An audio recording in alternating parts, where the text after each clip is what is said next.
नमस्कार दोस्तों। स्वागत है आप सभी का हमारे YouTube चैनल आलोक ज्ञान गंगा में। मित्रों, हम हाजिर हैं मेरे पिया का 21वां भाग लेकर के। अगर आपने इस कहानी के पहले भागों को अभी तक आपने नहीं सुना है तो डिस्क्रिप्शन में मैंने उसका लिंक दे दिया है। इस भाग को सुनने से पहले, कहानी को पूरा समझने के लिए इसके पहले के भागों को अवश्य सुनें।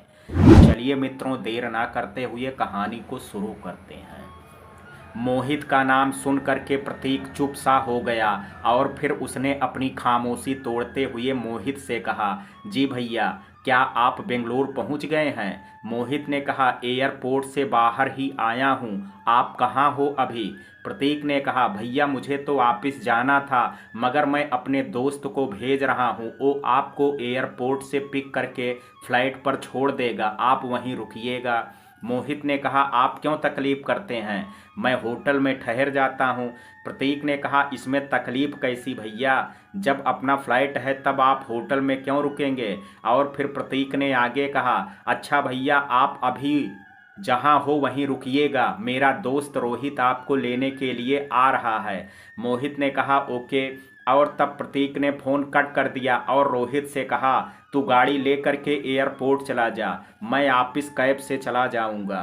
रोहित ने कहा, अच्छा ठीक है, मगर मैं तेरे साले को।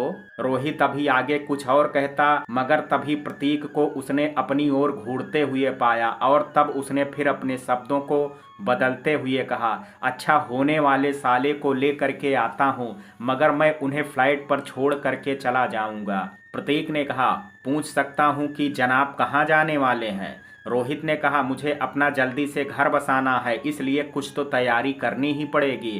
प्रतीक ने कहा, मतलब तू अब रीतू की ऑफिस के चक्कर लगाएगा? रोहित ने कहा, अगर चक्कर लगाने से मेरी रीतू जी अगर मुझे मिल जाती हैं तो हर्ज ही क्या है? प्रतीक ने कहा, अच्छा ठीक है, तू जा और अपनी किस्मत आजमा, कम से कम तुझे तो तेरा प्यार मिले। प्रतीक के इन शब्दों से खुशनुमा माहौल अब सीरियस हो गया था और तब रोहित ने प्रतीक के कंधे पर हाथ रखते हुए उससे कहा, तू हर्ट मत हो यार, तुझे भी तेरा प्यार जरूर मिलेगा। प्रेरणा रीतू को अपने साथ ऑफिस लेकर के गई और उसने विक्रम से रीतू को मिलवाया। रीतू थी तो बहुत ही काबिल लड़की, इसलिए जैसा एम्प्लॉय विक्रम ढूंढ रहा था वो तलाश अब रीतू के रूप में उसकी पूरी हो गई थी। उसने रीतू को अपनी कंपनी में अच्छी सैलरी पर रख लिया था और तब प्रेरणा ने विक्रम से कहा, सर अगर आपको एतराज़ ना हो तो क्या रीतू कल से वापिस आ सकती है? क्योंकि मैं चाहती हूं कि वह आज अपने नए फ्लाइट में शिफ्ट हो जाए और कल से पूरी तैयारी के साथ ऑफिस आए। विक्रम ने कहा, जैसा आप चाहें मैडम, मुझे कोई एतराज़ नहीं है। प्रेरणा ने कहा, और क्या मैं भी रीतू की मदद के लिए जा सकती हूँ सर? और विक्रम अभी कुछ कहता उससे पहले प्रेरणा ने विक्रम से आगे कहा, मगर आप मेरे काम की फिक्र मत कीजिए, मैं अपनी टीम के साथ फ़ोन से संपर्क में रहूंगी। विक्रम ने कहा, अच्छा ठीक है। प्रेरणा ने कहा, thank you so much sir. और फिर प्रेरणा रीतू को अपने साथ ले करके वहाँ से बाहर आ गई। रीतू की माँ ऑफिस में प्रेरणा और रीतू के साथ ही आई थी और जब प्रेरणा ने विक्रम से मिल करके आने के बाद उन्हें सब बताया तो खुशी से उनकी आंखें भर आई थी और एक संघर्षशील जीवन जीने वाली महिला ने प्रेरणा के सामने उसका आभार व्यक्त करते हुए हाथ जोड़ लिए थे। प्रेरणा ने उनके हाथों को पकड़ते हुए कहा, ये आप क्या कर रही हैं? मैं भी आपकी बेटी जैसी ही हूँ आंटी। और कह करके प्रेरणा ने उन्हें गले लगा लिया। प्रेरणा रीतू और मंजू आंटी के साथ अब उनके किराए के घर में थी। मंजू आंटी और रीतू के साथ प्रेरणा भी उनका सामान पैक कराने में उनकी मदद कर रही थी और तभी मंजू आंटी ने प्रेरणा से कहा, जीवन का काफ़ी समय इसी कमरे में गुजारा है बेटा, ऐसा लग रहा है मानो जैसे किसी अपने से बिछड़ने जा रहे हैं। प्रेरणा ने कहा, ऐसा होता है आंटी, आप काफ़ी समय से यहाँ रही हैं इसलिए जुड़ाव हो गया है। कुछ देर बाद जब सब सामान पैक हो गया तो हेल्परों ने सारा सामान गाड़ी में रखवा दिया और फिर वहाँ से रीतू और मंजू आंटी के नए घर में शिफ्ट भी करा दिया था। रोहित ने मोहित को प्रतीक के फ्लैट पर छोड़ दिया था और फिर वह रीतू के ऑफिस के बाहर पहुँच गया था। वहाँ पहुँच करके वह वापस और वहां काम करने वाले कर्मचारियों को देख रहा था, या यूं कहें कि वह ये देख रहा था कि वहां उससे हैंडसम कोई और लड़का तो नहीं है जिसे रितु पसंद कर सकती है। रितु की ऑफिस के बाहर खड़े रोहित को सुबह से शाम हो गई थी और अब तो रितु की ऑफिस की छुट्टी भी हो गई थी, मगर उसे एक झलक रितु को देखने तक को नहीं मिली थी। जब काफी एम्प्लॉई वहां से घर के लिए निकल गए मगर रितु अभी भी रोहित को नहीं दिखी थी, तब उसने हिम्मत जुटा करके एक लड़की से ही पूछ लिया, क्या आप मिस रितु को जानती हैं? लड़की ने कहा, आप किस रितु की बात कर रहे हैं जिन्होंने आज ही ऑफिस ज्वाइन किया है? लड़की ने कहा, मेरी नज़र में तो ऐसी कोई भी रितु नहीं है जिसने आज ऑफिस ज्वाइन किया हो। मैंने कहा, थैंक यू मैम बताने के लिए। और तब वह लड़की वहां से चली गई और तब रोहित ने प्रतीक का नंबर डायल कर दिया और प्रतीक ने फ़ोन पिक करके रोहित से कहा, मुझे कुछ देर हो जाएगी रोहित, अगर तुझे घर जाना है तो जा, मैं बाद में आ जाऊंगा। रोहित ने कहा, इसलिए तुझे फ़ोन नहीं किया है, हम साथ में ही चलेंगे। मैंने तुझे ये बताने के लिए फ़ोन किया है कि मुझे लगता है कि रितु जी ने जॉब ज्वाइन ही नहीं किया है। प्रतीक ने कहा, वह मुझसे झूठ नहीं बोलेगी, इसलिए तू अपनी ये बकवास बंद कर। रोहित ने कहा, अच्छा ठीक है, झूठ नहीं बोलेगी तो फिर वह अभी तक ऑफिस के बाहर आई क्यों नहीं? और मैंने उसकी ऑफिस के स्टाफ से पूछा तो उन्हें भी कुछ पता नहीं है। अब तू ही बता कि ऐसी स्थिति में उन्होंने यहाँ जॉब ज्वाइन की होगी। प्रतीक ने कहा, ओ मुझे नहीं पता है, मगर मैं इतना जानता हूँ कि रितु ने मुझसे झूठ नहीं बोला होगा। प्रतीक ने रोहित से आगे कहा, अब अगर तेरा हो गया हो तो क्या मैं फ़ोन रखूं? रोहित ने कहा, तू ना मुझे उनका नंबर सेंड कर दे, उनसे बात करने का बड़ा मन कर रहा है। प्रतीक ने कहा, अच्छा ठीक है, करता हूँ सेंड। और कह करके प्रतीक ने रितु का नंबर रोहित को सेंड कर दिया था। रोहित के पास रितु का नंबर आ गया था और वह रितु का नंबर देख करके खुश भी हो गया था, मगर अब जनाब की इतनी हिम्मत नहीं हो पा रही थी कि वह रितु का नंबर डायल कर सकें। बार बार रोहित की उंगली नंबर डायल करने के लिए उठती और रुक जाती थी। और तब रोहित ने खुद से कहा, ऐसे कैसे काम चलेगा रोहित, किसी और ने ले जाना बिहार के रितु जी को। और कहते ही पता नहीं कहां से रोहित में हिम्मत आ गई और उसने रितु का नंबर डायल कर दिया। रितु फ्लैट में सामान व्यवस्थित कर रही थी, इसलिए उसने अपना फ़ोन एक तरफ रख दिया था और प्रेरणा अभी उधर ही थी जहां रितु का फ़ोन रखा था। और इसलिए जब रोहित का फ़ोन आया तब प्रेरणा ने रितु से कहा, रितु तुम्हारा फ़ोन रिंग कर रहा है। रितु ने कहा, मैम किसी का नाम लिखा हुआ है क्या? प्रेरणा ने तब फोन की स्क्रीन की ओर देखा और फिर रितु ने कहा, नहीं तो, नाम तो किसी का भी नहीं लिखा हुआ आ रहा है। रितु ने कहा, प्लीज मैम क्या आप फोन पिक कर लेंगी? प्रेरणा ने कहा, ओके।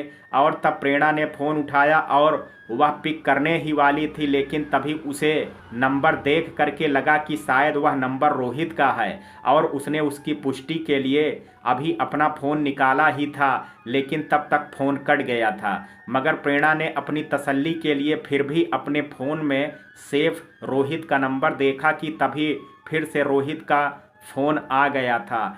और अब जब उसने अपने फ़ोन में रोहित के नाम से सेफ नंबर और रितु के फ़ोन पर आ रहे नंबर को एक ही पाया, तब वह रितु के पास गई और फिर उसने रितु से कहा, रितु तुम्हें ही बात करनी होगी क्योंकि ये प्रतीक जी के दोस्त रोहित जी का नंबर है।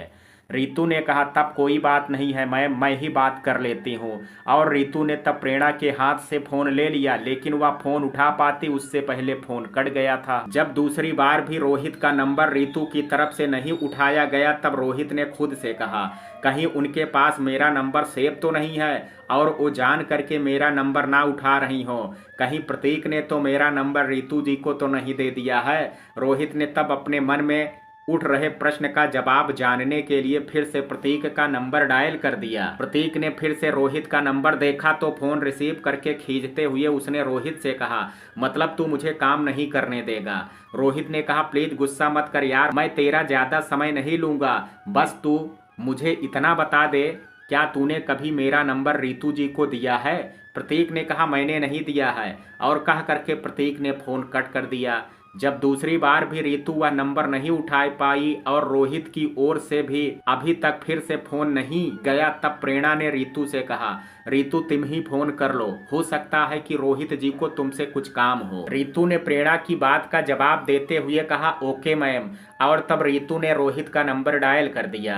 रोहित ने जैसे ही रितु का नंबर देखा उसकी खुशी का ठिकाना नहीं रहा और उसने कांपते हुए हाथों से रितु का नंबर उठा लिया, मगर इतनी हिम्मत नहीं जुटा पा रहा था कि वह कुछ कह सके। जब रोहित की ओर से कोई जवाब नहीं आया तब रितु ने ही कहा हेलो। और तब रोहित ने लड़खड़ाती हुई जुबान में रितु से कहा हा हेलो रितु जी, आपको आपकी जॉब के लिए बहुत बहुत शुभकामनाएं। रोहित ने सब एक सांस में ही बोल दिया था और फिर रितु ने रोहित से कहा थैंक्स, मगर वह उससे आगे और कुछ कह पाती उससे पहले रोहित ने बीच में बोलते हुए कहा प्लीज पहले मेरी बात सुन लीजिए फिर आप बोलिएगा। और फिर रोहित ने अपनी बात को जारी रखते हुए आगे कहा आपसे एक रिक्वेस्ट है रितु जी, आप प्लीज मुझे रोहित कह करके ही बुलाइएगा। रितु ने कहा मगर यह मुमकिन कैसे है, अगर आप प्रतीक भैया के दोस्त हैं। रितु की बात सुन करके रोहित ने खुद से बड़बड़ाते हुए कहा अब इन्हें कैसे समझाऊं, मगर रोहित की टूटी फूटी बात रितु ने भी सुन ली थी, इसलिए उसने रोहित से कहा आपने कुछ कहा मुझसे। रोहित ने कहा कहने की ही तो कोशिश कर रहा हूं रितु जी। और तभी रितु ने बीच में बोलते हुए कहा और आप मुझे ये रितु जी क्यों बोलते हैं, आप प्रतीक भैया के दोस्त हैं, मुझसे बड़े हैं, तो मुझे सिर्फ रितु कह करके बुला सकते हैं। रोहित ने कहा लगता है प्रतीक का दोस्त होना ही मेरे लिए सजा बन गया है। रितु ने कहा ये आप क्या कह रहे हैं। रोहित ने कहा फिर और क्या बोलूं, कुछ भी कहने या समझाने की कोशिश करो, प्रतीक को आप बीच में ला देती हैं। प्रतीक आपका भाई है, अच्छी बात है, मगर मैं आपसे इतना ही कहूँगा कि प्लीज़ मुझे मेरे नाम से बुलाइएगा। रितु ने कहा मगर किस लिए। रोहित ने कहा अब मैं कैसे समझाऊं आपको। रितु ने कहा जब समझा सकें तब समझा दीजिएगा, अभी मैं फ़ोन रखती हूं। रोहित ने तभी खुद से मन में कहा रोहित बोल दे कहीं देर ना हो जाए, मना ही तो कर देगी। और तब तुरंत रोहित ने रितु से कहा मैं आपको पसंद करता हूं रितु जी।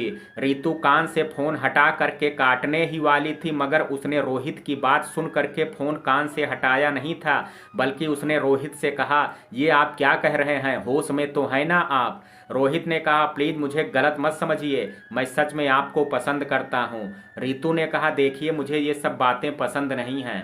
रोहित ने कहा मेरी बात तो सुनिए, मगर रितु ने बिना कोई जवाब दिए फ़ोन कट कर दिया। रितु के फ़ोन कट करने के बाद रोहित ने अपने कान से फ़ोन हटाया और उदासी भरे स्वर में कहा क्या कमी है मुझमें जो उन्होंने मुझसे ऐसा कहा। रितु ने जब रोहित का फोन कट किया तो उसके चेहरे के भाव बदल गए थे और तब प्रेरणा ने उससे कहा क्या हुआ रितु, रोहित जी ने कुछ कहा है क्या। रितु ने कहा जाने दीजिए मैडम, क्या ही बोलूं मैं आप उनके बारे में। और कह करके रितु ने फोन एक तरफ रख दिया और वापस काम में लग गई।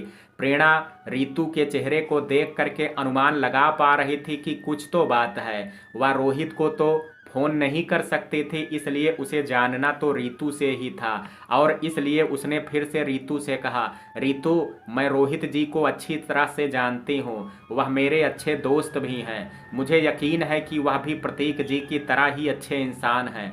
हो सकता है बातों बातों में कोई गलतफहमी हुई हो तो शायद मैं दूर कर पाऊँ। रितु ने कहा आपको मेरा नेचर पता है ना मैडम कि मैं कैसी लड़की हूँ, मेरा ध्यान अभी सिर्फ मेरे कैरियर पर है। पता नहीं उन्होंने कैसे अपने दिमाग में ये ख्याल ला दिया। प्रेरणा ने रितु की ओर देखते हुए उससे पूछा मुझे साफ साफ बताओ रितु की बात क्या है। रितु ने कहा मैम वो मुझसे कह रहे थे कि मैं, और कहते कहते रितु चुप हो गई, उससे आगे कुछ कहा नहीं गया। और तब प्रेरणा ने रितु से आगे कहा प्लीज रितु बताओ आखिर बात क्या है। रितु ने कहा उन्होंने मुझसे कहा कि वो मुझे पसंद करते हैं। सुन करके प्रेरणा कुछ देर तो खामोश रही और फिर उसके चेहरे पर मुस्कान आ गई थी। रितु को प्रेरणा से यह अपेक्षा बिल्कुल भी नहीं थी और तब उसने प्रेरणा से कह भी दिया सॉरी मैम, मगर मुझे यह उम्मीद नहीं थी कि आप मेरी बात सुन करके हंसेंगी। प्रेरणा अब सामान्य हो गई थी और फिर उसने रितु से कहा सॉरी रितु अगर तुम्हें बुरा लगा हो, मगर मेरा गलत मतलब नहीं था। और फिर प्रेरणा ने रितु से आगे कहा रितु तुम अपने करियर के बारे में सोच रही हो, ये अच्छी बात है और सोचना भी चाहिए। और फिर प्रेरणा ने आगे कहा तुम अभी ना सही मगर कभी शादी करोगी ना। रितु ने कहा हाँ मैम, मगर अभी तो मेरा करियर शुरू हुआ है, फिर मैं शादी के बारे में अभी से। रितु की बात पूरी होने से पहले प्रेरणा ने उससे आगे कहा, मतलब तुम शादी तो करोगी मगर अभी नहीं, बाद में। और फिर प्रेरणा ने रितु की ओर देखते हुए उससे आगे कहा, सही कहा ना मैंने? रितु ने प्रेरणा की ओर देख करके हाँ में अपना सिर हिला दिया। और तब प्रेरणा ने उससे आगे कहा, रितु मैं तुमसे ये नहीं कहती कि तुम अपने करियर पर ध्यान मत दो, ध्यान दो तुम अपने करियर पर, मगर अपने अनुभव से तुमसे एक बात कहना चाहूँगी कि रोहित जी जैसे जीवन साथी किस्मत से ही मिलते हैं। प्रेरणा ने आगे कहा, रोहित जी मेरे दोस्त हैं और जितना मैंने उन्हें जाना है उतना उनका व्यक्तित्व मुझे अच्छा ही लगा है। प्रेरणा ने रितु की ओर देखते हुए कहा, रितु ऐसा बिल्कुल भी नहीं है कि तुम मेरी बात मानने के लिए बाध्य हो, मुझे जो सही लगा वो तुमसे कह दिया, अब आगे तुम्हें क्या करना है वह तुम्हारा अपना निजी निर्णय है। रितु की माँ जो कि कुछ देर आराम करने के लिए सो गई थी, मगर अब वह उठ करके वहां आ गई थी जहां प्रेरणा और रितु आपस में बातें कर रही थी। और आते हुए उन्होंने रितु से कहा, बेटा रितु सब काम हो गया या कुछ रह गया है? रितु ने अपनी माँ की आवाज सुन करके उस ओर देखते हुए कहा, लगभग हो ही गया है माँ। प्रेरणा अब मंजू आंटी के पास आ गई थी और उसने मंजू आंटी की ओर देखते हुए उनसे कहा, कैसा लगा आपको अपना नया घर आंटी? मंजू आंटी ने कहा, मेरे चेहरे के भावों को देख करके ही पता लगाया जा सकता है बेटा, मुझे नहीं लगता है कि मुझे कुछ कहने की ज़रूरत है। प्रेरणा ने मंजू आंटी की ओर देखते हुए मुस्कुरा करके कहा, वो तो पता ही लग रहा है, इसमें तो शक नहीं है कि आप बहुत खुश हैं, और होना भी क्यों नहीं चाहिए, आखिर ये सब आपकी मेहनत का ही फल है। और फिर प्रेरणा ने आगे कहा, आंटी अब मुझे इजाज़त दीजिए। और तभी रितु ने बीच में बोलते हुए प्रेरणा से कहा, नहीं मैम, आज आप हमारे यहाँ डिनर करने के बाद ही जाएंगे। मंजू आंटी ने भी तब प्रेरणा से कहा, बिना खाना खाए तो आज हम तुम्हें नहीं जाने देंगे बेटा। प्रेरणा ने तब चेहरे पर हल्की सी मुस्कान लाते हुए कहा, जब आप दोनों इतनी रिक्वेस्ट से बोल ही रही हैं तब मैं मना कैसे कर सकती हूँ। मंजू आंटी ने कहा, बेटा रितु तुम और प्रेरणा अब आराम करो, मैं खाना बनाने की तैयारी करती हूँ। रितु ने कहा, नहीं माँ मैं बना लूँगी, प्लीज़ आप परेशान मत होइए। प्रेरणा ने कहा, आप आराम कीजिए आंटी, मैं और रितु मिल करके आज डिनर बनाएंगे। रितु ने प्रेरणा की ओर देखते हुए कहा, मैम आप क्यों परेशान हो रही हैं, मैं बना लूँगी। प्रेरणा ने सीरियस होने का नाटक करते हुए रितु की ओर देखते हुए कहा, सीनियर कौन है? रितु ने कहा, वो तो आप ही हैं मैडम। प्रेरणा ने कहा, इसलिए जैसा मैं बोल रही हूँ वो मानो। रितु ने कहा, ओके मैडम। और तब प्रेरणा के चेहरे पर मुस्कान आ गई और उसने मुस्कुराते हुए कहा, मजाक कर रही थी। रितु ने भी तब चेहरे पर मुस्कान लाते हुए कहा, जानती हूँ मैम। प्रेरणा ने मुस्कुराते हुए रितु से आगे कहा, चलो फिर दोनों फ्रेंड मिल करके कुछ अच्छा बनाते हैं। और तब रितु और प्रेरणा किचन की ओर बढ़ गई। रोहित प्रतीक को लेने के लिए उसके ऑफिस पहुंच गया था। जब प्रतीक आकर के गाड़ी में बैठा तब रोहित ने उसकी ओर देखते हुए पूछा, क्या हुआ, आज ज़्यादा टाइम लग गया? प्रतीक ने कहा, आज एक क्लाइंट ने हमारी कंपनी से डील कैंसिल कर किसी और कंपनी के साथ कर ली है, इसी को लेकर के मीटिंग चल रही थी। प्रतीक ने अपनी बात को जारी रखते हुए आगे रोहित से कहा, हैरानी इस बात की है कि आखिर हमारी कंपनी का इतने पुराने क्लाइंट ने हमसे डील तोड़ करके किसी और कंपनी से कैसे कर ली, वह भी अचानक। रोहित ने कहा, हर कोई अपना फ़ायदा ही सोचता है प्रतीक, हो सकता है कि उसे भी कोई फ़ायदा दिखा होगा दूसरी कंपनी में, इसलिए उसने डील वहां कर ली। प्रतीक ने कुछ सोचते हुए कहा, हो सकता है। और फिर रोहित ने गाड़ी स्टार्ट की और आगे बढ़ा दी। प्रेरणा और रितु अभी दोनों किचन में थी, तभी उसके फ़ोन पर विक्रम का फ़ोन आया। और जब प्रेरणा ने फ़ोन पिक कर लिया तब विक्रम ने प्रेरणा से कहा, एक गुड न्यूज़ है मैडम आपके लिए। प्रेरणा ने कहा, क्या गुड न्यूज़ है सर?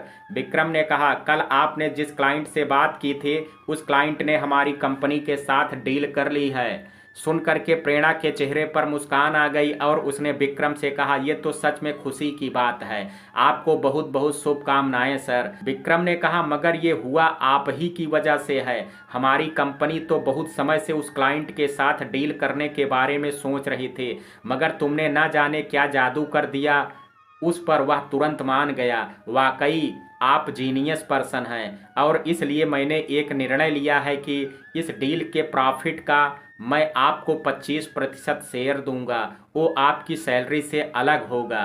प्रेरणा ने कहा थैंक यू सर। और कुछ देर बात करने के बाद जब विक्रम ने फ़ोन कट कर दिया तब रितु ने प्रेरणा से कहा, विक्रम सर का फ़ोन था मैम।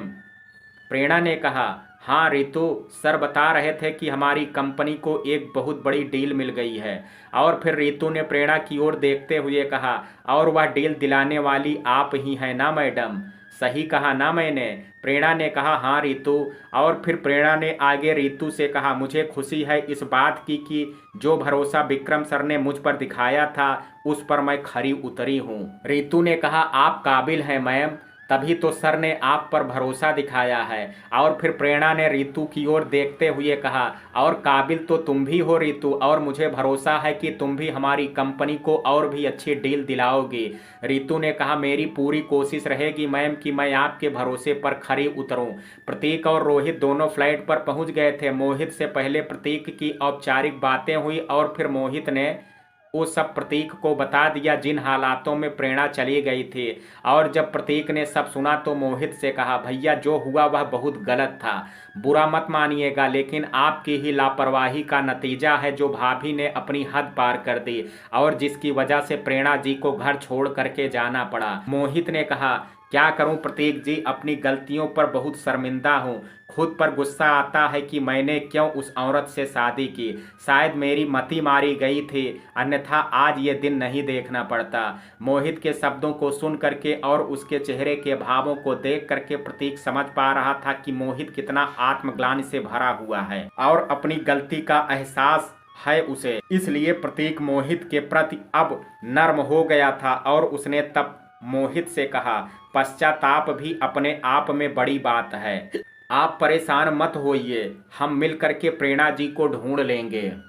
मोहित ने कहा मैं जल्द से जल्द अपनी बहन को ढूंढना चाहता हूं प्रतीक जी, ताकि आप जैसे अच्छे इंसान से मैं अपनी बहन की शादी करा सकूं।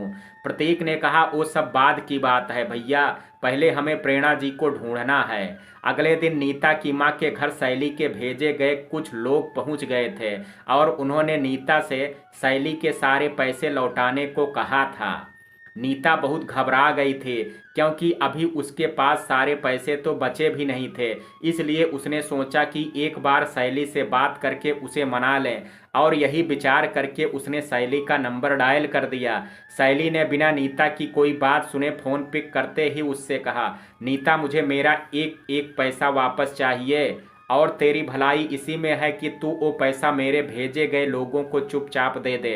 नीता ने घबराहट भरे स्वर में कहा, लेकिन मैडम मेरे पास सारे पैसे तो हैं भी नहीं, मगर जितने हैं वो मैं दे देती हूँ।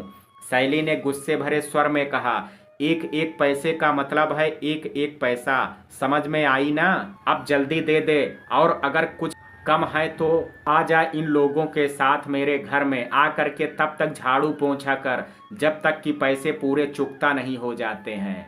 नीता ने लगभग रुआंसे हो करके कहा, मैडम ये तो अन्याय है, जो आप कर रही हैं वह उचित नहीं है। शैली ने गुस्से से बरसते हुए कहा, तू उचित और अनुचित की बातें कर रही है? नीता जो पैसों के लिए अपनों को ही दांव पर लगा सकती है वो उचित और अनुचित की बातें कर रही है? तेरे मुंह से ये सब शोभा नहीं देता है। और फिर शैली ने आगे नीता से कहा, मैं नहीं जानती कि तू पैसों का बंदोबस्त कैसे करेगी। अगर चैन से जीना चाहती है तो मेरे सारे पैसे अभी दे दे, नहीं तो मैं अगर पैसे देना जानती हूँ तो पैसे निकलवाना भी मुझे आता है, समझ गई ना तू? चल अब चुपचाप उन लोगों को पैसे दे दे, नहीं तो उन लोगों के साथ मेरे घर आ जा। और कह करके शैली ने फोन कट कर दिया। शैली वैसे शायद कुछ नर्म रहती भी, मगर उसके क्लाइंट ने उसकी कंपनी के साथ डील छोड़ दी थी। शैली उस बात की वजह से भी सदमे में थी और उस बात का गुस्सा आज उसने नीता पर बरस करके निकाल दिया था। नीता अपने आप को बहुत ही शातिर समझती थी, मगर अब उसकी अकल ठिकाने आई थी जब उसका पाला शैली से पड़ा था। शैली का फ़ोन कट होने के बाद नीता ने अपनी मां को शैली की कही सारी बातें बता दी और फिर उसने अपनी मां से लगभग रोते हुए कहा, मां कुछ कीजिए। और तब उसकी मां ने उससे कहा, लगता है अब इस घर को गिरवी रखना पड़ेगा और कोई जरिया नहीं है। और तब उसकी माँ ने एक पैसे वाले व्यक्ति को फोन किया और सारी बात बता दी। और तब दूसरी तरफ से किसी ने कहा, घर गिरवी रखने के बदले पैसे तो मैं तुम्हें दे दूंगा, मगर तुम लोग तब तक वहां रह नहीं सकते हो जब तक मेरा मूल और ब्याज समेत लौटा नहीं दोगे। नीता की माँ के पास कोई और चारा भी नहीं था। आखिरकार उसे हाँ करनी ही पड़ी। नीता और उसकी माँ का एक एक पैसा तो चला ही गया था और नीता की माँ को घर तक भी गिरवी रख गया था। अब ना उसके हाथ में पैसे थे और ना ही सिर पर छत थी। कहते हैं इंसान को अपने अच्छे बुरे कर्मों का फल देर से ही सही मिलता जरूर है, और ऐसा ही आज नीता और उसकी माँ के साथ हो रहा था। उन्हें अपने गलत कर्मों की सजा ही मिल रही थी। जब सब कुछ हाथ से चला गया तब नीता अपनी माँ के साथ इस उम्मीद से मोहित के घर गई थी कि शायद मोहित अब उन पर दया कर उन्हें रख ले, मगर वहाँ भी उनकी उम्मीद तब टूट गई जब उन्होंने मोहित के घर के दरवाजे पर ताला लटका हुआ देखा। नीता का दुख अब उसकी बर्दाश्त के बाहर हो गया था और वो अब वहीं मोहित के घर के दरवाजे के पास बैठ गई और फूट फूट करके रोने लगी थी। कहते हैं या तो इंसान को ठोकरें संभलना सिखा देती है या फिर उसे संस्कारों से अच्छे बुरे की समझ आ जाती है। नीता को उसकी माँ के संस्कारों ने बुरा तो बना दिया था, मगर समय की मार ने उसे सबक सिखा दिया था और उसे अब अपनी गलती का एहसास हो गया था और इसलिए उसने अपनी आंखों से आंसू पोंछे और मोहित का नंबर डायल कर दिया। मगर मोहित तो नीता से नाराज था, इसलिए उसने उसका फ़ोन पिक ही नहीं किया। नीता ने और भी मोहित को फ़ोन मिलाया, मगर मोहित ने उसके फ़ोन का कोई रिस्पांस नहीं दिया। नीता के बार बार फ़ोन मिलाते देख उसकी माँ ने उससे पूछा, किसे फ़ोन कर रही हो बेटा? नीता ने कहा, अपने पापों का प्रायश्चित करने की कोशिश कर रही हूँ, मगर इतना गलत किया, इतनी आसानी से पाप कहाँ धुलने वाले हैं। मालती ने कहा, बेटा तुम परेशान क्यों हो रही हो? मोहित की अकल कुछ दिनों में ठिकाने आ ही जाएगी। और मालती अभी आगे कुछ और कहने वाली थी, लेकिन तभी नीता ने भरे हुए गले से कहा, माँ कितना और नीचे गिराएंगी आप मुझे? पहले ही इतना नीचे गिर चुकी हूँ, पता नहीं वहाँ से उठने में कितना वक्त लगेगा। अब और नहीं माँ, प्लीज। और कहते हुए नीता की आंखों से आंसू एक बार फिर से बाहर आ गए थे। मालती ने नीता की ओर देखते हुए कहा, बेटा खुद को संभालो, ज्यादा मत सोचो और फिर खुद को दोषी क्यों मान रही हो तुम? नीता ने लगभग रोते हुए कहा, आप कैसी माँ हैं? मेरा घर उजड़ गया और आप कह रही हैं मत सोचो। माँ ये आपकी सिखाई हुई सीख का ही नतीजा है जो मेरा घर बर्बाद हो गया। अगर आपने मुझे एक आदर्श माँ की तरह शिक्षा दी होती तो मैं अपने घर को जोड़ने का काम करती, तोड़ने का नहीं। मालती ने नीता की ओर देखते हुए कहा, तुम अपनी माँ पर आरोप लगा रही हो बेटा। नीता ने कहा, आपको जो समझना है वो समझ लीजिए, मगर हकीकत यही है। नीता ने अपनी माँ के सामने हाथ जोड़ लिए और फिर रोते हुए कहा, माँ प्लीज अब कुछ गलत सलाह मत दीजिएगा। और फिर नीता ने आगे कहा, मुझे नहीं पता कि मेरे पापों का क्या परिणाम होगा, मगर मैं अब बुराई को छोड़ करके अच्छा बनना चाहती हूँ और अपनी गलतियों का प्रायश्चित करना चाहती हूँ। और आपसे भी यही कहूँगी, अपनी आत्मा में झांकिए और खुद को बदलिए। नीता ने आगे कहा, कहते हुए बुरा लग रहा है, मगर जो शिक्षा आपको मुझे देनी चाहिए थी वो आज मुझे आपको देनी पड़ रही है। और कह करके नीता ने अपने आंसू पोंछ लिए और उठ करके खड़ी हो गई। और तब उसकी माँ ने उसकी ओर देखते हुए कहा, कहाँ जा रही हो तुम? नीता ने कहा, अगर आपको भी चलना है तो चलिए, मैं ललिता के घर जा रही हूँ। मालती ने कहा, मगर वहाँ से कैसे सब ठीक होगा? सोचा क्या है तुमने? और कह करके मालती अपनी जगह से खड़ी हो गई। नीता ने तब अपनी माँ से कहा, मुझे लगता है कि ललिता को प्रेरणा और प्रतीक के बारे में जरूर पता होगा। मालती ने कहा, तुमने कुछ ठीक ही सोचा होगा, चलो फिर मैं भी चलती हूँ तुम्हारे साथ। नीता अपनी माँ की ओर देखते हुए कहा, क्या आप भी अब मेरे साथ हैं माँ? मालती ने कहा, सोच रही हूं कि मैं भी अपने पापों का कुछ प्रायश्चित कर लूं। नीता ने अपनी माँ की ओर देख करके कहा, अच्छा लगा माँ आप में बदलाव देख करके, चलिए अब चलते हैं। और तब दोनों माँ बेटी वहां से ललिता के घर की ओर चली गई। प्रेरणा और रीतू दोनों ऑफिस में थी और तभी रीतू का फोन रिंग करने लगा। रीतू ने जब फोन देखा तो फोन प्रतीक का था। प्रतीक का नंबर देख करके रीतू ने प्रेरणा की ओर देखते हुए कहा, मैम प्रतीक भैया का फोन है।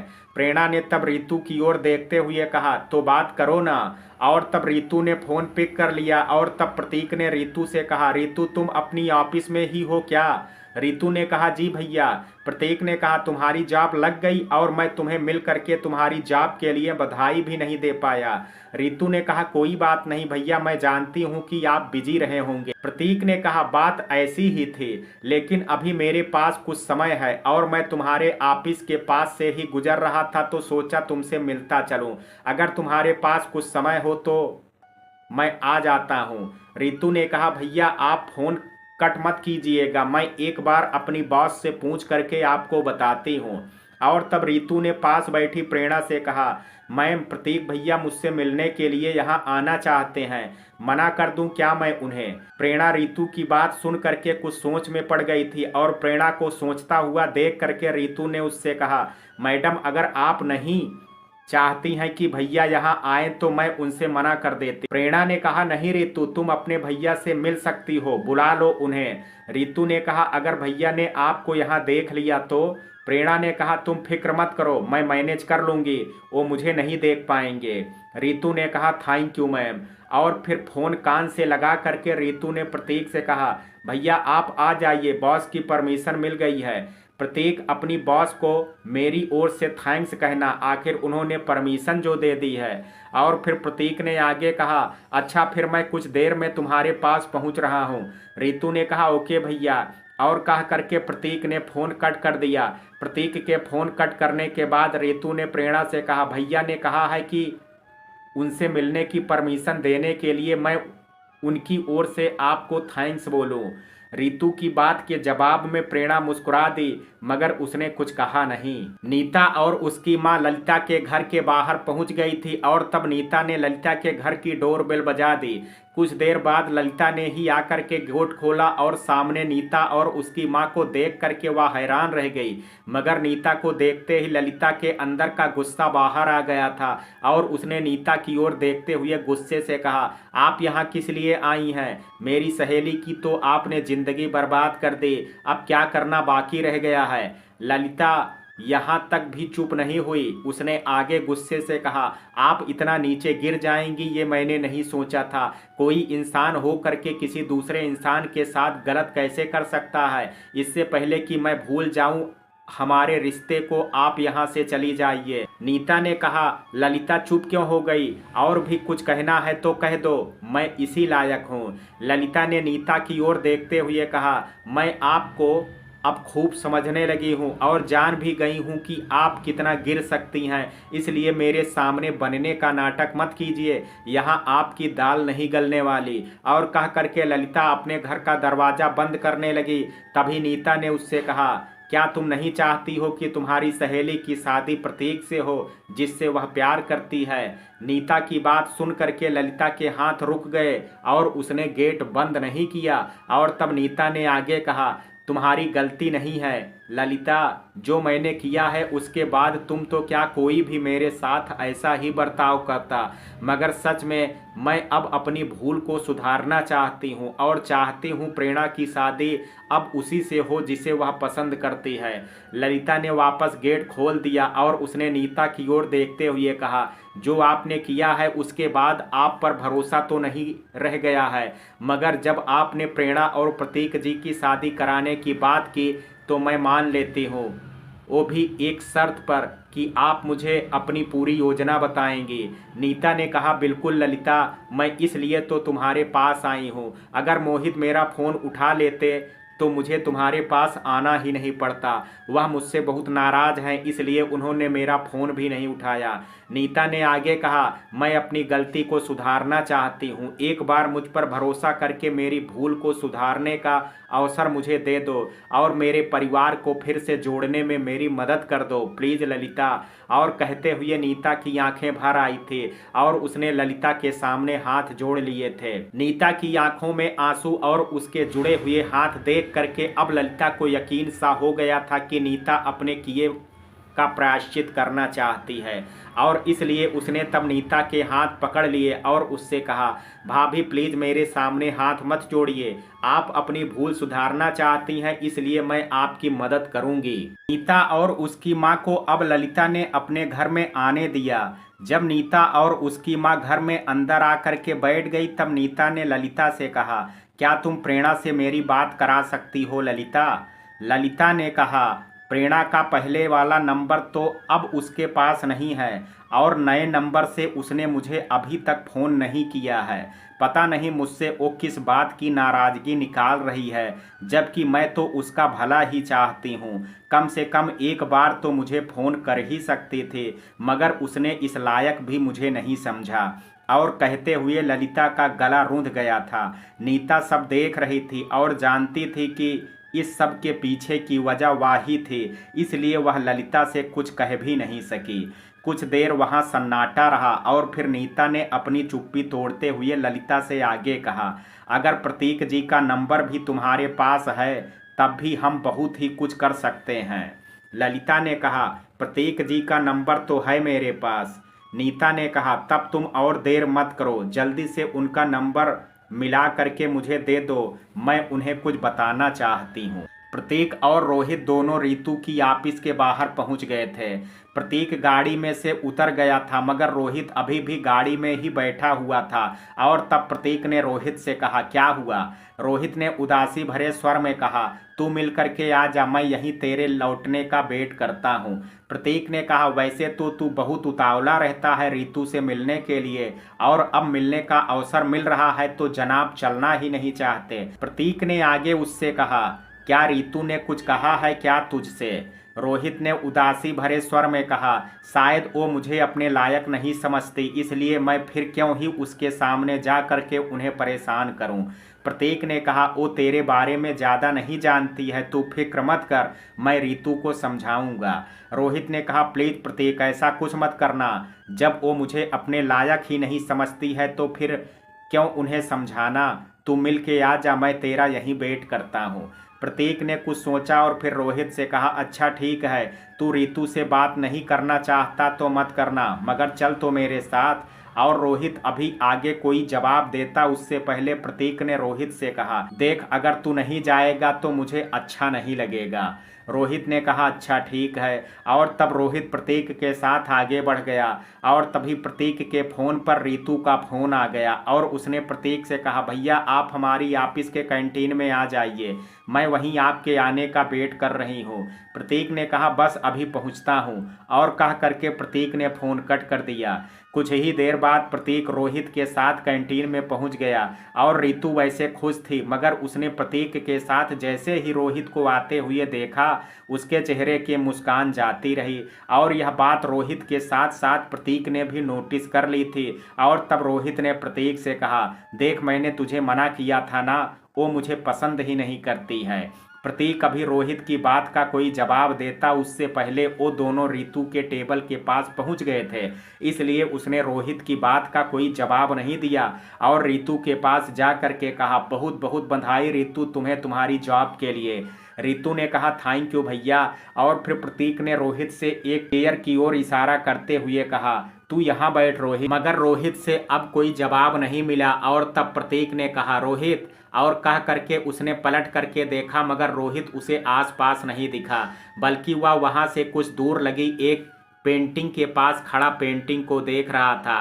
प्रतीक वजह समझ गया था और उसने तब रोहित को आवाज़ लगाते हुए कहा, रोहित वहाँ क्या कर रहा है, यहाँ आना। रोहित ने कहा, मैं यहीं ठीक हूँ। रितु ने भी तब एक नज़र रोहित की ओर देखा और फिर उस पेंटिंग की ओर उसकी नज़र गई जिसे रोहित देख रहा था और उस पेंटिंग में लिखी लाइनों को भी रीतू ने पढ़ा, जिसमें किसी प्रेमी और जिन्हें तुम्हारे पैरों में तो जगह मिली है।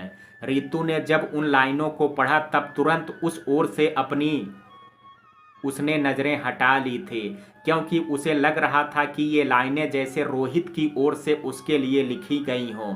चेहरे के भाव तो रीतू के भी बदल गए थे, मगर प्रतीक इन भावों को ना देख ले, इसलिए उसने चेहरे पर खुशी का मुखौटा ओढ़ते हुए प्रतीक से कहा, बताइए भैया, क्या मंगाऊं मैं आपके लिए? बस तुम्हें तुम्हारी जॉब के लिए मुबारकबाद देना चाहता था, इसलिए मैं तुमसे मिलने आ गया। अब चलता हूँ, और वैसे भी रोहित का मूड कुछ अच्छा नहीं लग रहा है, इसलिए मुझे लगता है कि मुझे चलना ही चाहिए।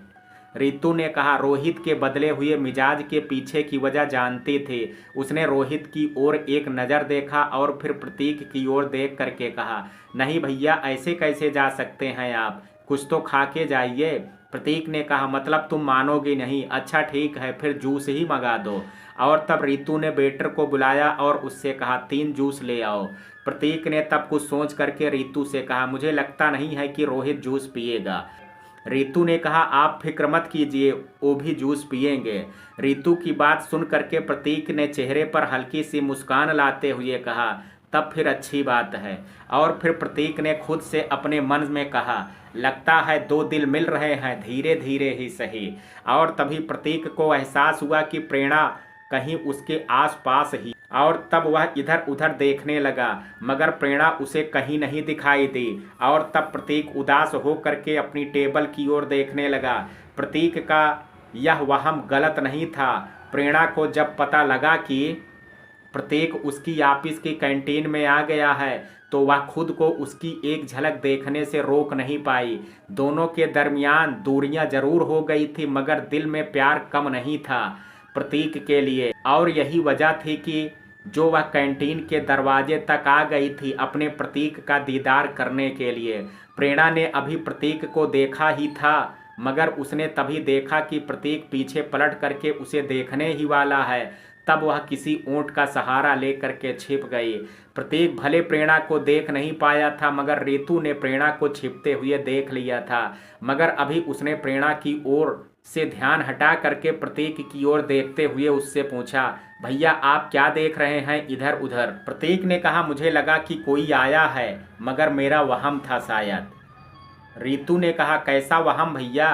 प्रतीक ने कहा, छोड़ो रीतू, वहम तो वहम ही होते हैं। रीतू के दिमाग में अभी बहुत सारी बातें चल रही थी। प्रेरणा को पहले रीतू से कहना कि वह प्रतीक को उसके बारे में ना बताए, और फिर खुद ही जब उसे पता था कि प्रतीक कैंटीन में आया हुआ है, तब उसका वहां आ जाना, और फिर प्रतीक को उसी वक्त वहां किसी के होने का भ्रम होना, और इधर उधर देखना, और प्रतीक को अपनी ओर देखता हुआ पा करके प्रेरणा का छिप जाना, यही सब बातें आपस में कड़ियों की तरह जुड़ी हुई सी रीतू को प्रतीत हो रही थी। मगर बहुत विचार करने के बाद भी वह किसी निष्कर्ष तक नहीं पहुंच सकी, और फिर उसने अपने दिमाग में उठ रहे सवालों पर लगाम लगाते हुए, प्रतीक के मन को टटोलते हुए उसने कहा, भैया हो सकता है कि जिसे आप वहम का नाम दे रहे हैं वह हकीकत ही हो। प्रतीक ने कहा, मगर जब मैं जानता हूं कि वह वहम ही है, दिमाग की एक उपज है, उसे हकीकत भी तो नहीं मान सकता। रीतू ने कहा, जब मन के तार किसी से गहराई से जुड़ जाते हैं तो कुछ भी मुमकिन हो सकता है। रीतू की बातें सुन करके प्रतीक को लग रहा था कि जैसे वह ये कहना चाह रही हो कि प्रेरणा यहाँ ही है। और तब उसने रीतू से पूछा, और तुम ये सब बातें कैसे जानती हो? रीतू प्रेरणा के बारे में प्रतीक से बात करना चाहती थी, मगर उसे प्रेरणा की कई बातें याद थी, इसलिए वह चाह करके भी प्रतीक को प्रेरणा के वहां होने के बारे में बता नहीं सकती थी। और उसने तब घुमा करके प्रतीक की बात का जवाब देते हुए कहा, ऐसा मुझे लगता है। प्रतीक अभी आगे रीतू से कुछ और कहना चाहता था, तभी वेटर वहां जूस लेकर के आ गया। रीतू ने तब एक जूस का गिलास ट्रे में से उठा करके प्रतीक को दिया और एक अपने लिए उठा लिया, और फिर उसने वेटर से रोहित की ओर इशारा करते हुए कहा, ये बचा हुआ गिलास जा करके आप उन साहब को दे दीजिए और उनको कहिएगा कि मैंने उनके लिए भेजा है। और वेटर तब जूस का गिलास ले करके रोहित की ओर बढ़ गया, और तब प्रतीक और रीतू दोनों वेटर को जाते हुए देख रहे थे। यह जानने के लिए कि रोहित जूस का ग्लास वेटर से लेता है कि नहीं। वेटर जब रोहित के पास पहुंचा तब उसने रोहित से कहा, सर जूस ले लीजिए। रोहित ने कहा, मगर मैंने तो जूस ऑर्डर ही नहीं किया। और तब वेटर ने रितु की ओर इशारा करते हुए रोहित से कहा, उन मैडम ने आपके लिए जूस भेजा है। और जब रितु ने देखा तो उसने मुस्कुराते हुए उस ओर से नज़रें हटा ली और दूसरी ओर देखने लगी। मगर रोहित ने रितु को मुस्कुराते हुए देख लिया था और तब उसने भी मुस्कुरा करके जूस का ग्लास ट्रे में से उठा लिया। प्रतीक समझ गया था कि दोनों ओर से ही मोहब्बत की शुरुआत होने लगी है। जब रोहित ने वेटर से जूस का ग्लास ले लिया तब उसने रितु से कहा, रितु तुमने ठीक ही कहा था कि रोहित जूस के लिए मना नहीं करेगा। नीता के कहने पर ललिता ने प्रतीक का नंबर डायल कर दिया था और रितु प्रतीक की बात के जवाब में अभी कुछ कहते उससे पहले प्रतीक का फोन रिंग करने लगा। प्रतीक ने रिंग की आवाज़ सुन करके फोन स्क्रीन की ओर देखा तो पाया फोन ललिता का है। और तब प्रतीक ने बिना देर किए फोन रिसीव करके कान से लगा लिया और कहा, जी ललिता जी। ललिता ने कहा, प्रतीक जी, प्रेरणा का कुछ पता लगा क्या? प्रतीक ने कहा, अपनी तरफ से मैडम को बहुत ढूंढने की कोशिश कर रहा हूं मगर पता नहीं मैडम कहाँ हैं। ललिता ने जब मैडम सुना तो उसके कान खड़े हो गए और उसे लगा कि शायद प्रतीक प्रेरणा के बारे में ही बात कर रहा है। इसलिए वह प्रतीक की बातें और ध्यान से यह सोच करके सुनने लगी कि शायद हो सकता है कि वह प्रतीक की शायद कुछ मदद कर सके। ललिता ने कहा, आप दुखी मत होइए प्रतीक जी, प्रेरणा हमें जल्द ही मिल जाएंगी। ललिता ने आगे कहा, प्रतीक जी, प्रेरणा की भाभी आपसे बात करना चाहती हैं। प्रतीक ने कहा, आप उनसे बात ना कराएं तो ही अच्छा है। मैं नहीं चाहता कि उनके प्रति मेरे मुंह से कुछ अपशब्द निकल जाएं, इसलिए उनसे आप मना कर दीजिए। ललिता ने कहा, आपका गुस्सा करना जायज़ है प्रतीक जी, मगर प्रेरणा की भाभी अपनी भूल का प्रायश्चित करना चाहती हैं और इसलिए वह कुछ ऐसा आपको बताना चाहती हैं जिससे कि आपको प्रेरणा को ढूंढने में और आसानी हो सकती है।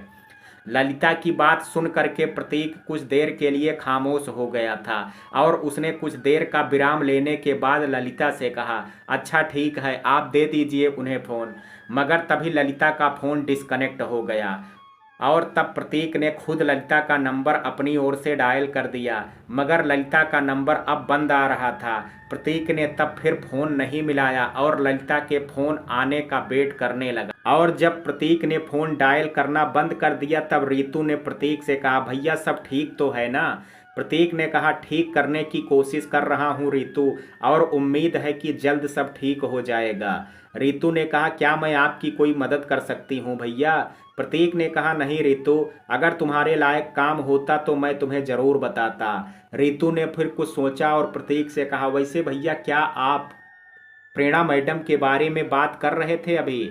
मगर प्रतीक अभी रितु को कोई जवाब दे पाता उससे पहले उसका फ़ोन रिंग करने लगा था और तब प्रतीक ने तुरंत फ़ोन की स्क्रीन की ओर देखा मगर इस बार किसी अननोन नंबर से फ़ोन आया था। मगर फिर भी प्रतीक ने बिना देरी किए फ़ोन रिसीव करके कान से लगा लिया और तब दूसरी ओर से ललिता ने कहा, सॉरी प्रतीक जी, वो फ़ोन की बैटरी ख़त्म हो गई थी इसलिए फ़ोन डिस्कनेक्ट हो गया था और मैंने अब ये फ़ोन प्रेरणा की भाभी के फ़ोन से ही आपको मिलाया है। ललिता ने आगे कहा, मैं अब प्रेरणा की भाभी को फ़ोन दे रही हूँ, आप उनसे बात कर लीजिए। प्रतीक ने कहा, ओके। और तब ललिता ने नीता को फ़ोन दे दिया। नीता ने फ़ोन कान से लगाया और प्रतीक से कहा, नमस्ते प्रतीक जी। प्रतीक ने कहा, नमस्ते। और फिर नीता ने प्रतीक से आगे कहा, प्रतीक जी, जो मैंने किया उसके लिए मैं आपसे माफ़ी भी नहीं मांग सकती। आखिर किस मुंह से माफ़ी मांगूं, गुनाह जो इतना बड़ा किया है। मगर उम्मीद करती हूं कि मैं आपको और प्रेरणा को मिला सकूं तो शायद मेरे पाप कुछ कम हो जाएं। प्रतीक ने कुछ नहीं कहा, वह नीता की बात चुपचाप सुन रहा था। और फिर नीता ने प्रतीक से आगे कहा, प्रतीक जी, मुझसे आपकी पहचान वाली किसी लड़की ने संपर्क किया था और उसने आपको और प्रेरणा को अलग करने के लिए मुझे पैसों का लालच भी दिया था। प्रतीक ने अब अपनी चुप्पी तोड़ते हुए हैरानी के साथ नीता से कहा, किसी लड़की ने ऐसा किया? मगर कौन है जिसे मुझसे और मैडम से प्रॉब्लम है? नीता ने कहा, प्रॉब्लम उस लड़की को प्रेरणा से है, आपसे नहीं।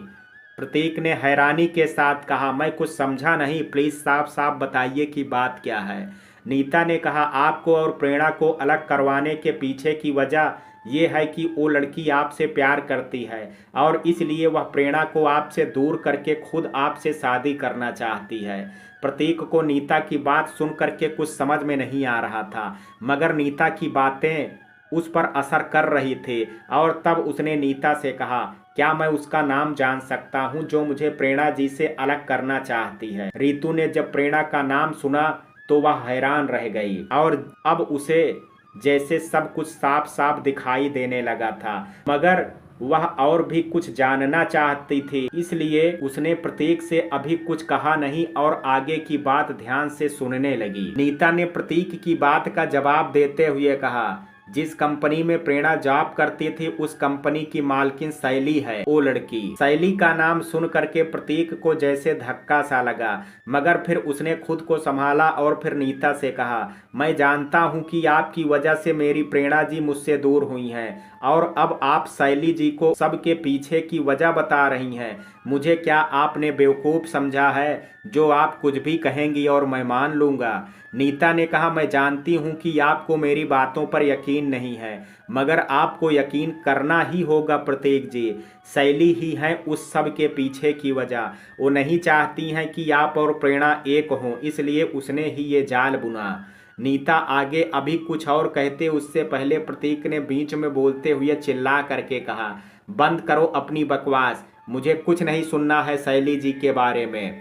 प्रतीक ने आगे कहा, आप पहले ही मेरी जिंदगी में बहुत जहर घोल चुकी हैं, प्लीज और अब मत घोलिए। और कह करके प्रतीक ने नीता का फोन कट कर दिया।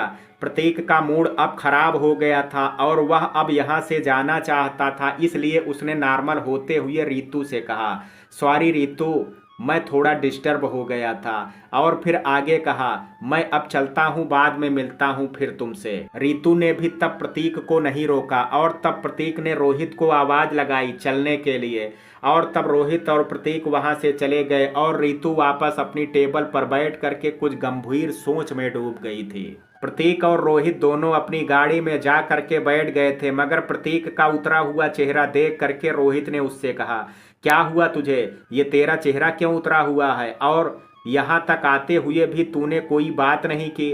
प्रतीक ने कहा, क्या बताऊं मैं तुझे यार, प्रेरणा जी की भाभी ने मूड खराब कर दिया। रोहित ने प्रतीक की बात को हैरानी के साथ दोहराते हुए कहा, प्रेरणा जी की भाभी ने मूड खराब कर दिया। और फिर रोहित ने प्रतीक से आगे कहा, मैं कुछ समझा नहीं। प्रतीक ने कहा, बात यह है रोहित कि मेरे फ़ोन पर उनसे बात हुई थी और उन्होंने कहा कि शैली जी ने मुझे और प्रेरणा जी को अलग करने के लिए ही प्रेरणा जी की भाभी को पैसे का लालच दिया था। रोहित ने कहा, मगर शैली जी ऐसा क्यों करेंगी, उन्हें क्या फ़ायदा होगा ऐसा करने से। प्रतीक ने कहा, वही तो मैं कह रहा हूँ कि वो ऐसा क्यों करेंगी। रोहित ने कहा, मगर कोई तो वजह भी बताई होगी ना प्रेरणा जी की भाभी ने तुझे। प्रतीक ने कहा, बताई थी ना वजह, उनका कहना है कि वो मुझसे शादी करने के लिए मुझे और प्रेरणा जी को अलग करना चाहती हैं। और फिर प्रतीक ने रोहित की ओर देखते हुए उससे पूछा, तू ही बता, क्या शैली मैडम ऐसा कर सकती हैं।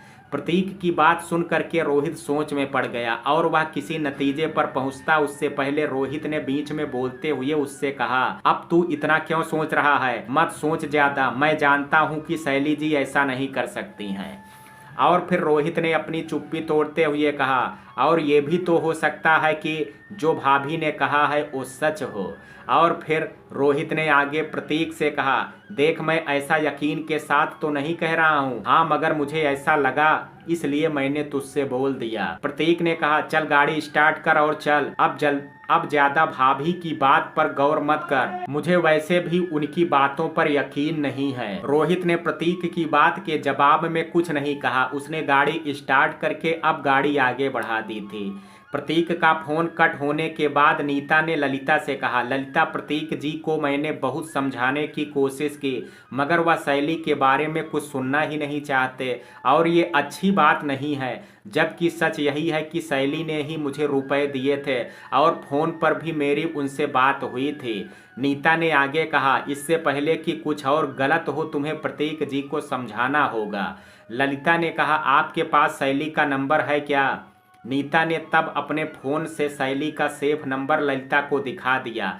शैली के नाम से सेफ नंबर देख करके ललिता ने नीता से कहा, भाभी आप ये नंबर मुझे सेंड कीजिए। नीता ने कहा, मगर मुझे नहीं लगता है कि तुझे शैली से बात करनी चाहिए, वो अच्छी लड़की प्रतीत नहीं होती है मुझे। ललिता ने कहा, भाभी मैं खुद भी उससे बात नहीं करूँगी, मेरे दिमाग में कुछ और प्लान है। मैं इस नंबर को प्रतीक जी को सेंड करूंगी। अगर ये शैली का ही नंबर है तो उनको भी इस नंबर के बारे में पता ही होगा। नीता ने कहा, ये सही रहेगा। और कह करके नीता ने ललिता का वह नंबर सेंड कर दिया। और फिर नीता ने ललिता से कहा, तुम अभी प्रतीक जी से बात मत करना, कुछ देर बाद बात करना, अभी उनका मूड ठीक नहीं है, शायद वो अभी तुम्हारी बात भी ना सुने। ललिता ने कहा, ठीक है भाभी, मैं बाद में ही कॉल करूंगी। प्रतीक के फोन पर बात सुनने के बाद रितु के दिमाग में बहुत से सवाल उठ रहे थे और उन सवालों के जवाब जानना चाहती थी। इसलिए ऑफिस से छुट्टी के बाद उसने प्रेरणा से कहा, मैडम आज भी आप मेरे फ्लैट पर चलिए, साथ ही डिनर करते हैं। प्रेरणा ने कहा, नहीं रितु, रोज रोज अच्छा नहीं लगता है मुझे अच्छा नहीं लगेगा, खामखा तुम और आंटी मेरी वजह से परेशान हो। रितु ने कहा, प्लीज मैम चलिए ना, आपके आने से मुझे तो अच्छा लगेगा ही, माँ को भी अच्छा लगेगा।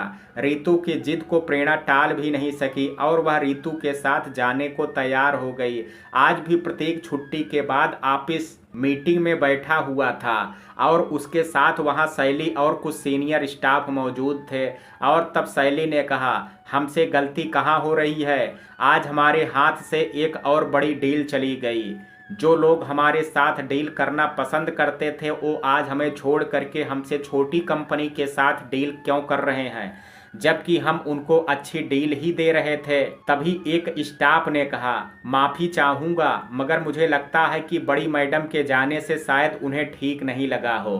तभी प्रतीक ने बीच में बोलते हुए कहा, मगर हमने उनके फायदे में तो कोई कटौती नहीं की। और फिर प्रतीक ने आगे कहा, ऐसा बिल्कुल भी नहीं है, प्रॉफिट तो हम उन्हें पहले जितना ही दे रहे हैं। मुझे लगता है कि बात कुछ और है, वो मैडम की वजह से नहीं, बात कुछ और ही है। और तब शैली ने भी प्रतीक के साथ अपनी सहमति जताई और फिर सब से कहा, मैं भी प्रतीक जी की बात से सहमत हूँ, हमें अब और सतर्क रहने की ज़रूरत है। हमारी विरोधी कंपनी कुछ तो हमसे बेहतर कर पा रही है, जिसकी वजह से डील्स टूट रही है और हमें यही पता करना है कि हमसे गलती कहाँ हो रही है और हम उसे ठीक कैसे कर सकते हैं।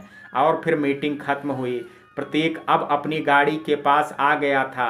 जब रोहित ने उसे आज फिर लेट आते हुए देखा तो उसने प्रतीक से कहा, क्या बात है, आज फिर क्यों लेट हो गया तू? प्रतीक ने कहा, आज फिर एक डील हमारे हाथ से चली गई रोहित। रोहित ने कहा, मैंने तो तुझे पहले ही कहा था कि शैली में शांति मैडम जैसी काबिलियत नहीं आती है, मुझे डर है कि कहीं तेरी कंपनी घाटे में ना चली जाए। प्रतीक ने कहा, ऐसा अभी कोई फैसला शैली जी ने नहीं लिया है कि उसकी वजह से किसी को नुकसान हो, फिर भी हमारी डील्स क्यों टूट रही है समझ में नहीं आता है। रोहित ने कहा, कहीं तो कुछ गड़बड़ हो रहा है, तभी ऐसा हो रहा है और तुम लोगों को वक्त रहते पता करना होगा, इससे पहले कि देर हो जाए। प्रेरणा और रितु अब दोनों रितु के फ्लैट में बैठी हुई बातें कर रही थी और तभी रितु ने कहा, मैम 2 दिन से 2 डील्स छीन ली आपने अपनी पुरानी कंपनी से, काबिले तारीफ है।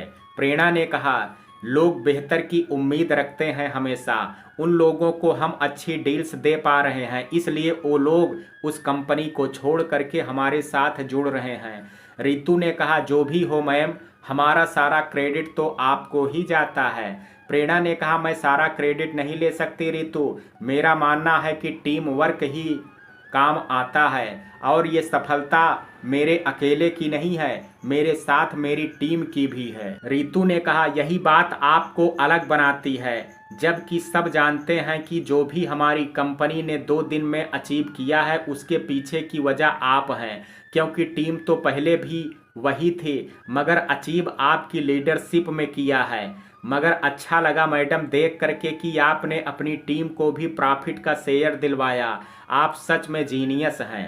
प्रेरणा ने रितु की ओर देखते हुए कहा, और कितनी तारीफ करोगी, बहुत हुई तारीफ, और अब ये बताओ तुम्हारे भैया को कैसा लगा हमारे ऑफिस आ करके? तुमने उनकी खातिरदारी ठीक से की थी ना? रितु खुद प्रतीक के बारे में प्रेरणा से बात करना चाहती थी, मगर अब जब प्रेरणा ने ही प्रतीक के बारे में बात छेड़ दी तो उसके लिए थोड़ा और आसान हो गया था। और उसने तब प्रेरणा की बात का जवाब देते हुए कहा, भैया ने खातिरदारी का ज़्यादा मौका ही नहीं दिया। कहने लगे कुछ खाने का मन नहीं है, बस जूस ही पिला दीजिए। और फिर तभी किसी का फ़ोन आ गया तो उनका मूड वैसे ही खराब हो गया। प्रेरणा ने चिंता जाहिर करते हुए कहा, सब खैरियत तो है ना रितु? रितु समझ तो गई थी कि प्रेरणा प्रतीक के बारे में ही बात कर रही है, मगर फिर भी उसने प्रेरणा के मन को टटोलते हुए उससे पूछा, आप किसके बारे में पूछ रही हैं मैडम? प्रेरणा ने कहा, वो तुमने अभी प्रतीक जी के बारे में कुछ कहा ना, किसी के फोन आने से उनका मूड खराब हो गया था, बस इसलिए पूछा तुमसे। रितु ने प्रेरणा की ओर देखा और फिर उससे कहा, मैडम आपसे कुछ पूछ सकती हूँ मैं? प्रेरणा ने रितु की ओर देखते हुए उससे कहा, हाँ पूछो ना, क्या पूछना चाहती हो? रितु ने कहा, आपको सर की इतनी फिक्र है, फिर आप खुद को उनसे छिपा क्यों रही हैं? प्रेरणा ने कहा। प्रेरणा रितु की बात सुनकर के खामोश थी, शायद सोच रही थी कि वह क्या जवाब दे। प्रेरणा की खामोशी को बढ़ता देख करके रितु को लगा कि शायद प्रेरणा उसकी बात का जवाब नहीं देना चाहती, इसलिए वह खामोश है। और इसलिए रितु ने तब प्रेरणा से कहा, मैम सॉरी, शायद मुझे आपसे ये सवाल नहीं करना चाहिए था। प्रेरणा ने कहा, सॉरी मत बोलो रितु, तुम्हें जो सही लगा वो तुमने पूछ लिया। और फिर रितु ने प्रेरणा से कहा, मगर मैम अगर आप जवाब देना नहीं चाहती हैं तो कोई बात नहीं। प्रेरणा ने कहा, मुझे लगता है कि मुझे तुम्हें सब बता देना चाहिए। और फिर प्रेरणा ने रितु से आगे कहा, अच्छा अब पूछो, क्या पूछना चाहती हो तुम? रितु ने कहा, यही कि आपकी प्रतीक भैया की इतनी फिक्र है, फिर आपने अपने बारे में उन्हें बताने के लिए मना क्यों किया था? और खुद को ही आप उन्हें देखने से रोक नहीं पाई जब भैया ऑफिस में आए थे? प्रेरणा ने रितु की ओर देखते हुए कहा, तो तुमने मुझे देख लिया था रितु? प्रेरणा ने रितु से आगे कहा, जब मुझे पता लगा कि वो हमारे ऑफिस कैंटीन में आए हुए हैं तो मैं खुद को रोक नहीं पाई, क्योंकि मैं उनसे बहुत बहुत प्यार करती हूँ रितु। रितु ने प्रेरणा की ओर देखते हुए उससे पूछा, फिर आप भैया से खुद को छिपा क्यों रही हैं? प्रेरणा ने रितु की बात का जवाब देते हुए कहा, क्या कहूँ तुमसे रितु, बस मुझे एक मजबूर लड़की समझ लो। रितु ने कहा, आपकी ज़रूर कोई मजबूरी होगी, कोई बात नहीं मैडम, मत बताइए, मगर मुझे खुशी होगी कि मैं आपको और प्रतीक भैया को मिलाने में कोई मदद कर पाऊँ। प्रेरणा ने कहा, नहीं रितु तुम परेशान मत हो। और फिर प्रेरणा ने रितु से आगे कहा, तुम्हें पता है रितु, पहले शैली मेरे प्रतीक जी से शादी करना चाहती थी, मगर वह रईस जादी समझती थी कि वो अपनी दौलत के दम पर दो प्यार करने वालों को अलग कर, मगर वह अपनी बेशुमार दौलत से भी मेरे प्रतीक जी के दिल में जगह नहीं बना सकी और आखिर उसकी साजिश फेल हो गई। प्रेरणा ने रितु से आगे कहा, प्यार करना गुनाह नहीं है रितु, मगर शैली का जो अहंकार था वो गलत था। वह सोच रही थी कि दौलत के दम पर वह अपने प्यार को पा लेंगी, मगर वह ये नहीं जानती थी कि दौलत से जिस्म तो खरीदा जा सकता है मगर किसी का प्यार नहीं। और आखिर में वही हुआ, प्रतीक जी से शैली का रिश्ता टूट गया। रितु ने कहा, मगर ये आपको कैसे पता लगा कि भैया का शैली से रिश्ता टूट गया? प्रेरणा ने कहा, विरोधी कंपनी की मालकिन के बारे में इतना तो पता लगा ही सकता है।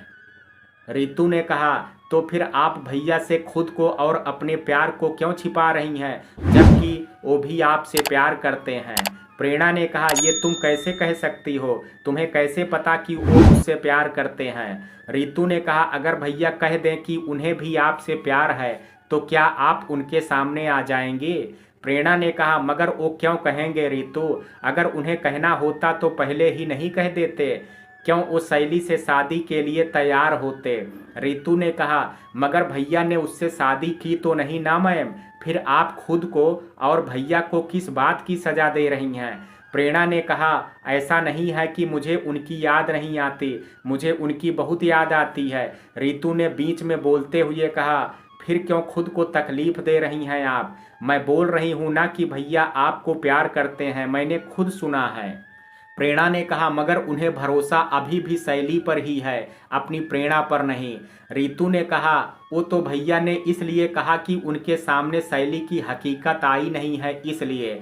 और फिर रितु कहते कहते रुक गई और फिर रितु ने प्रेरणा की ओर देखते हुए कहा मतलब आपने भैया की बातें भी सुन ली थी।